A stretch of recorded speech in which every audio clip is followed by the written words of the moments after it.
بسم اللہ الرحمن الرحیم۔ سالم بن ابی الجمد کی روایت ہے، وہ فرماتے ہیں کہ صالح علیہ السلام کی قوم میں ایک شخص تھا، لوگوں کو بہت تکلیف پہنچایا کرتا تھا۔ لوگوں نے حضرت صالح علیہ السلام سے شکایت کی اور درخواست کی کہ آپ اس کے لیے بد دعا کریں۔ صالح علیہ السلام نے جواب دیا کہ جاؤ، تم اس کے شر سے محفوظ ہو جاؤ گے۔ وہ شخص روزانہ لکڑی چننے جایا کرتا تھا، چنانچہ وہ اس روز بھی اس ارادے سے نکلا۔ اس روز اس کے ساتھ 2 چپاتی مطلب 2 روٹیاں تھیں۔ اس نے ایک کو کھا لیا اور دوسرے کو صدقہ کر دیا، غرض کہ وہ لکڑیاں چن کر شام کو صحیح سالم واپس لوٹ آیا، اسے کچھ بھی نہیں ہوا۔ لوگ صالح علیہ السلام کی خدمت میں حاضر ہوئے اور عرض کی کہ وہ تو لکڑیاں چن کر صحیح و سالم لوٹ آیا ہے، اسے کچھ بھی نہیں ہوا۔ حضرت صالح علیہ السلام کو تعجب ہوا۔ انہوں نے اس شخص کو بلوایا اور اس سے دریافت کیا کہ تم نے آج کون سا عمل کیا؟ اس نے بتایا، میں آج لکڑی چننے نکلا تھا اور میرے پاس 2 روٹی تھی، میں نے ایک کو صدقہ کر دیا اور دوسری کو کھا لیا۔ صالح علیہ السلام نے فرمایا، اس لکڑی کے گٹھڑ کو کھولو۔ لوگوں نے اسے کھولا تو اس میں ایک سیاہ سانپ کسی درخت کے تنے کی مانند پڑا ہوا تھا اور اپنا دانت لکڑی کے ایک موٹے تنے پر گاڑے ہوئے ہے۔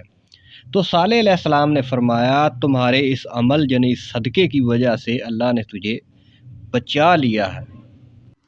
حضرت ابو ہریرہ رضی اللہ تعالیٰ عنہ نبی کریم صلی اللہ علیہ وسلم سے روایت کرتے ہیں کہ ایک جماعت کا گزر حضرت عیسیٰ علیہ السلام کے پاس سے ہوا تو حضرت عیسیٰ علیہ السلام نے پیشن گوئی فرمائی کہ انشاءاللہ اس میں سے ایک کی موت آج واقع ہو جائے گی۔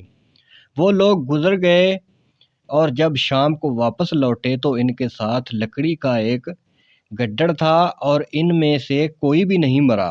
عیسیٰ علیہ السلام نے ان سے کہا کہ اسے یہاں رکھو، اور جس کے مرنے کی پیشن گوئی کی تھی اس سے کہا کہ اسے کھولو۔ چنانچہ جب اس نے کھولا تو اس میں سے ایک سیاہ رنگ کا سانپ اسود نکلا۔ حضرت عیسیٰ علیہ السلام نے اس سے دریافت فرمایا، کیا تم نے آج کوئی نیک عمل کیا ہے؟ اس نے جواب دیا، ایسا تو کوئی عمل نہیں کیا۔ حضرت عیسیٰ علیہ السلام نے فرمایا، غور کرو اور سوچو، تم نے ضرور کوئی نیک کام کیا ہوگا۔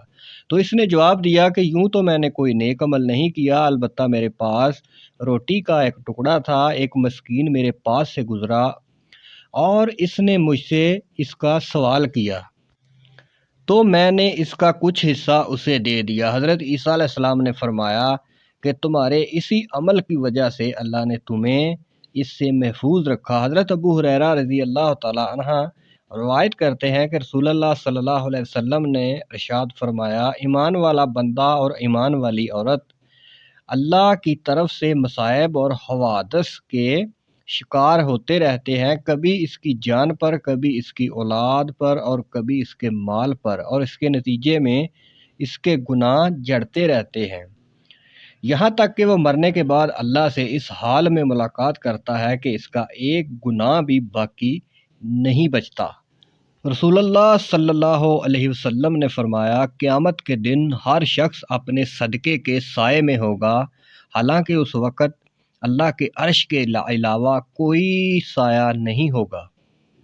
حضرت ابن عباس رضی اللہ تعالیٰ عنہ سے رفعاً روایت ہے کہ جس نے استغفار کو لازم کر لیا، اللہ تعالیٰ اس کو ہر تنگی سے نکال لیتا ہے اور ہر فکر سے نجات دیتا ہے اور ایسی جگہ سے رزق عطا کرتا ہے کہ یہاں سے اس کا وہم و گمان بھی نہیں ہوتا۔